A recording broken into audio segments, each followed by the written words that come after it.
ఈ బాబాయ్ హోటలు ఒక రకంగా ఎక్స్పెరిమెంట్. ప్రేక్షకుడి అంచనాలకి కొంచెం భిన్నంగా వెళ్ళింది. బాబాయ్ హోటల్ అనేది జంధ్యాల గారి కాంబినేషన్లో బ్రహ్మానందం అనేది చాలా అవుట్ రైట్ ఎంటర్టైన్మెంట్గా ఫీల్ అయ్యి ఎక్స్పెక్ట్ చేస్తారు.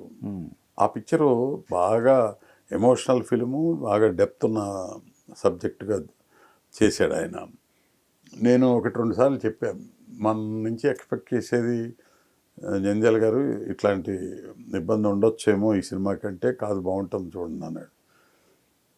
సంహౌ సబ్జెక్టు మేకింగ్లో ఆయన క్యారెక్టర్ వైపు, క్యారెక్టర్లో ఉన్న ఎమోషన్స్ వైపు వెళ్ళిపోయి ఆయన ఒరిజినల్ ఏదైతే ఒరిజినల్ శక్తి ఉందో అది మిస్ అయ్యారు. ఇది ఫన్. బ్రహ్మానందం నుంచి జంధ్యాల గారి నుంచి ఎక్స్పెక్ట్ చేసే ఫన్ లేదు దాంట్లో.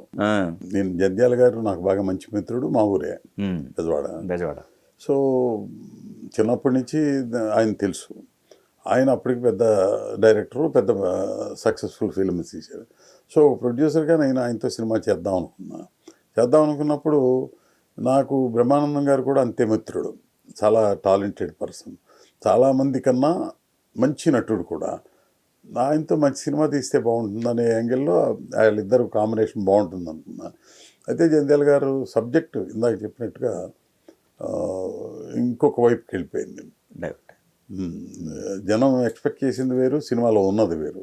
సినిమా మంచి సినిమా కాదని అనుకోలేము, మంచి సినిమానే, కానీ ఫన్ అంత లేదు దాంట్లో. వాసు మీరు అనుకున్న ఎక్స్పెక్టేషన్స్లో ఆడలేదు. కానీ మంచి నేమే వచ్చింది, మంచి మ్యూజిక్, మంచి కొత్త మ్యూజిక్ డైరెక్టర్ని ఇంట్రడ్యూస్ చేయడం జరిగింది. మంచి ఫ్యామిలీ ఎంటర్టైనర్గా నంది అవార్డు గెలుచుకుంది ఆ సినిమా.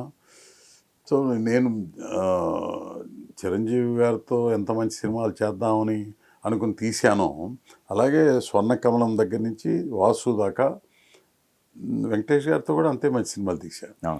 ఫస్ట్ నేను నా ఫ్రెండ్ అప్పారావు కలిసి తీసాం స్వర్ణకమలం అని, అది మంచి సినిమానే. దాని తర్వాత చంటి, తర్వాత వాసు. ఐ థింక్ నేను 3 సినిమాలు మంచి సినిమాలు అనుకున్నా. డబ్బులు ఒక్కటే కొలమానం కాదు కదా, మంచి సినిమానా కాదా, అట్లా 3 మంచి సినిమాలు అనేది నా ఉద్దేశం. స్వర్ణకమలం ది బెస్ట్. ఇంకా దాని తర్వాత విశ్వనాథ్ గారితో ఏమన్నా కాంబినేషన్ అనుకున్నారండి? విశ్వనాథ్ గారితో అనుకున్నాం, కానీ అప్పటికి ఆయన ఎక్కడికో ఆయన అంతే, ఆయన అందనంత ఎత్తు ఎదిగిపోయి అందరూ అట్లా వెళ్ళిపోతున్నారు. సహజంగా జరిగేది, తప్పే ఉంటుంది. మనం కూడా అంత పరుగు, అంత ఎనర్జీతో వెళ్ళగలగాలి. సమ్ టైమ్స్ మనం కొంత రిలాక్స్ అవుతాం, కొంత మన ఆలోచనలో తప్పు ఆలోచనలు ఉండొచ్చు. ఆ 4 హీరోల్లో బాలయ్య బాబు గారు మిస్ అయ్యారండి. బాలయ్య బాబు గారితో సినిమా చేయటానికి చేయలేకపోవటానికి ఉన్న కారణాలు ఏం లేవండి. నా తోటి ప్రొడ్యూసర్ ఒక ఆయన గోపాలరెడ్డి గారు అని ఉండేవాడు, అలాగే కోటి రామకృష్ణ గారు. వాళ్ళ కాంబినేషన్లో చాలా మంచి సక్సెస్లు వచ్చినాయి, గొప్ప సినిమాలు వచ్చినాయి. అవి కంటిన్యూస్గా సక్సెస్ అవుతున్నాయి. ప్యారలల్గా మేము చిరంజీవి గారు, కోదండరామరెడ్డి గారు, మేము సక్సెస్ఫుల్గా వెళ్తున్నాం. ఆ దీంట్లో ఇటు అటు అడిది ఇటు మారాలి ఇట్లాంటి ఆలోచనలు రాలా. అదొక సక్సెస్ఫుల్గా వాళ్ళు జర్నీ చేస్తున్నారు, మేము అట్లాగే చేస్తున్నాం కదా అనేది తప్ప రీజన్ తెలీదు. తర్వాత బాలకృష్ణ గారితో ఎలా చేస్తే బాగుంటుంది అనుకుంటే, ఆయన కాంబినేషన్లో దొరికే డైరెక్టర్స్, సరైన డైరెక్టర్స్, నా మనస్తత్వానికి తగిన డైరెక్టర్స్ బిజీగా ఉన్నారు వేరే వీటిల్లో. వాళ్ళను యువతలకు తీసుకురావాలంటే అవతల ప్రొడ్యూసర్ డిస్టర్బ్ అవుతాడు. స్వతహాగా నేను ప్రొడ్యూసర్ల మధ్యలో కాంపిటీషన్కి వెళ్ళటానికి ఇష్టపడ్డాను, నాకు అలవాట్లేదు. సో అందుకని నేను పెద్దగా అవతల ఇంకోళ్ళని ట్యాప్ చేయటం అది అలాంటి అలవాట్లు తక్కువ. అట్లా మిస్ అయ్యాను సంభవం. మంచి స్టార్ని, మంచి మనిషిని మిస్ అయ్యాను. అంతకుముందు మీరు పనిచేశారు కాబట్టి రాఘవేంద్ర గారు బాగా పరిచయం. మరి మీ ఇద్దరి మధ్య ఈ కాంబినేషన్కి సంబంధించినవి, నేను సినిమా తీద్దాం అనుకున్నప్పుడు చాలా బిగ్గెస్ట్ డైరెక్టర్ ఆయన, ఇంకా ఎంతో సినిమా తీసేంత కెపాసిటీ లేదు, ఇది లేదు. ఆయన అందరంత ఎత్తులో ఎదిగిపోయి ఉన్నారు. నేను నిజాయితీగా ఆలోచించే మనిషిని, ఎట్లాగొట్లా ఏదో ఒకటి సాధిద్దాం, అట్లాంటి గొప్పవాడి దగ్గరికి రీచ్ అయ్యి మనం కూడా ఏదో చేయాలి అంత ఉండదు. ఆ గొప్పతనాన్ని అక్కడ ఉంచేసి మనకి తోచింది మనకి చేతనైంది వరకు చేద్దాం అనేదే ఉంటుంది నాకు. అంతే రీజన్ తప్ప ఇంకోటి లేదు. ఆయన కూడా నా చిన్ననాటి మిత్రుడు అశ్విని దత్తుతో రెగ్యులర్గా జర్నీ చేస్తూ వచ్చాడు. అదొక మంచి కాంబినేషను. ఆ కాంబినేషన్ మళ్ళీ మధ్యలో మనం వెళ్ళి ఇది చేయటం అని నాకు పెద్దగా అట్లాంటి ఆలోచనలు రావు. అంటే ఒక కాంబినేషన్ ఉందంటే ఆ మధ్యలోకి ఎంటర్ వద్దు అనే ఒక మంచి ప్రిన్సిపల్. అంటే అప్పుడున్న నిర్మాతలకు ఇది ఒకటి ఉండేదా? మిగతా వాళ్ళ సంగతి తెలియదు కానీ నాకు పెద్దగా నేను ఒక లైన్లో వెళ్తున్నాను, అది బాగానే ఉంది. ఓకే.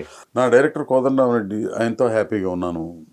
నా హీరో చిరంజీవి గారు, ఆయనతో హ్యాపీగా ఉన్నాను. ఇంకా వేరే ఊరికి అది కావాలి ఇది కావాలి అది చేయాలి ఇది చేయాలి అంత నా దగ్గర అట్లాంటి ఆలోచన ఉండదు. అంత కెపాసిటీ ఉందని కూడా నేను ఎప్పుడూ అనుకోలే. ఇన్ని చేసేయగలను అనేది కూడా అనుకోలే. ఆలోచనలు రాలా. తెలుగు ఫిలిం ఇండస్ట్రీ ఏపీ వెళ్ళే అవకాశం ఉందా? షిఫ్ట్ అయ్యే 200% వెళ్తుందండి. 200%. ఆంధ్రప్రదేశ్ నుంచి 60% వస్తుంది. 100 రూపాయలు వస్తే 60 రూపాయలు ఆంధ్ర నుంచి వస్తుంది. అంత స్ట్రాంగ్ బెల్ట్ అది సినిమాకి.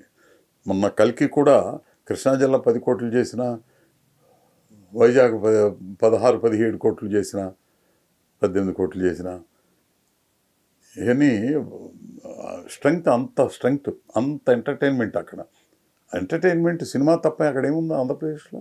వేరేదేం లేదు. ఆంధ్రప్రదేశ్ ఎంతసేపు కష్టపడటం, వ్యవసాయం చేయటం, రైస్ పండించడం, ప్రపంచానికి పంపించడం తప్ప అక్కడ ఏముంది? కష్టపడే మనుషులు ఎక్కువ, రైతులు ఎక్కువ. సో వాళ్ళకి కావాల్సిన ఎంటర్టైన్మెంట్ ఇచ్చేది సినిమా నుంచి 60% వచ్చేది మనకి. ఇండస్ట్రీ అంతా ఉన్నది హైదరాబాద్, తెలంగాణలో. సో డబ్బు సంపాదించిన ప్రతిదీ హైదరాబాద్కి వస్తుంది.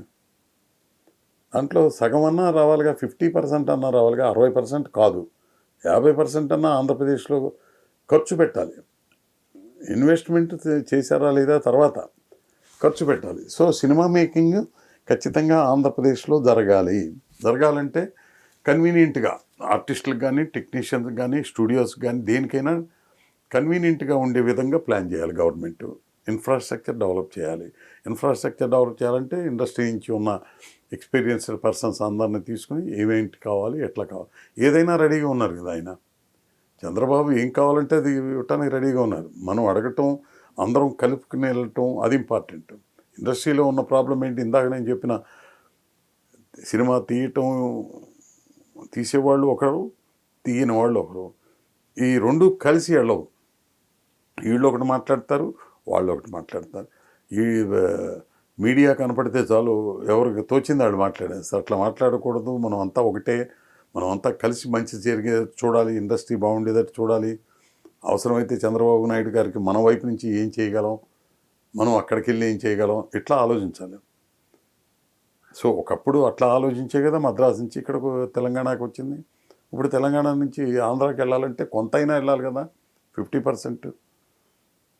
అంటే ఆరిజిన్, సినిమాకి ఆరిజినే ఆంధ్రప్రదేశ్. ఇక్కడ ఇంకోటి అండి, వైజాగ్ అంటున్నారు కొంతమంది, తర్వాత కొంతమంది తిరుపతి అన్నట్టుగా. ఇట్లా కన్ఫ్యూజన్ ఎందుకు? క్యాపిటల్ ఏదైతే ఉందో అమరావతిలో బిల్డ్ చేసుకోవచ్చుగా. ఇది ఎక్కడైనా ప్రపంచవ్యాప్తంగా క్యాపిటల్స్లోనే ఉంది సినిమా ఇండస్ట్రీ. ఇక్కడ కూడా క్యాపిటల్లో ఉంటుంది. మరి కన్ఫ్యూజన్ స్టేట్మెంట్స్ ఎవరో తెలిసి తెలియని వాళ్ళు ఇవ్వచ్చు.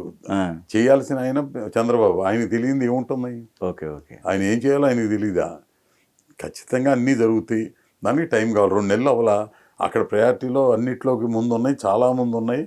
అక్కడ రైతులు ఉన్నారు, విద్యార్థులు ఉన్నారు, ఎన్ని కష్టాలు ఉన్నాయి. వాటికన్నా గొప్ప ప్రయారిటీలో లేదు ఇది. ఇది కూడా ఒక భాగం. తలొక ఇది చేసుకుంటే ఖచ్చితంగా అక్కడ డెవలప్ అవుతుంది. ఖచ్చితంగా రావాల్సిన సినిమా ఇండస్ట్రీకి కావాల్సిన ఇన్ఫ్రాస్ట్రక్చర్ చాలా విస్తృతంగా ఉందండి, అది చేయాలి అక్కడ. అయితే మీరు అన్నట్టు 200% షిఫ్ట్ అయ్యే అవకాశం ఉంటుంది. షిఫ్ట్ అంటే మొత్తం కాదు, అట్లీస్ట్ ఎస్టాబ్లిష్మెంట్. మద్రాసు నుంచి తెలుగు ఇండస్ట్రీ షిఫ్ట్ అవటం ఒక పద్ధతి. అది భాష దీని కింద మారింది. తమిళనాడులో ఉంది, తెలుగుకి వచ్చింది. ఇప్పుడు 2 భాగాలుగా మారింది. రాష్ట్రం 2గా విడిన తర్వాత ఆంధ్రప్రదేశ్, తెలంగాణలోనూ ఉండాలి ఇండస్ట్రీ. కాబట్టి ఇక్కడ 50, అక్కడి నుంచి 60% వస్తుంది. కాబట్టి అక్కడికి 50% చేయాలి. ఇస్తే అక్కడ నిదానంగా డెవలప్ అవుతుంది. ఇక్కడ 30 ఏళ్ళు పట్టింది. ఇండస్ట్రీ. అక్కడ చంద్రబాబు నాయుడు గారు ఉన్నారు, 10 ఏళ్ళు 15 ఏళ్ళలోనా చేయగలడు ఆయన.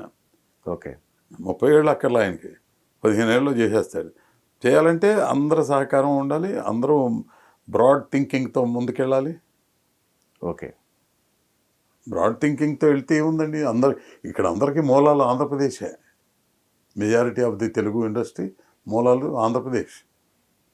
సో ఆంధ్రప్రదేశ్ డెవలప్ చేస్తే మంచిదే కదా, ఇంకొక ప్లేస్ డెవలప్ అవుతుంది. పైగా ఇప్పుడు టెక్నాలజీ పెరిగిన తర్వాత అదేం పెద్ద ఇష్యూ కాదు అసలు, ఓకే. ఈజీగా డెవలప్ చేయొచ్చు.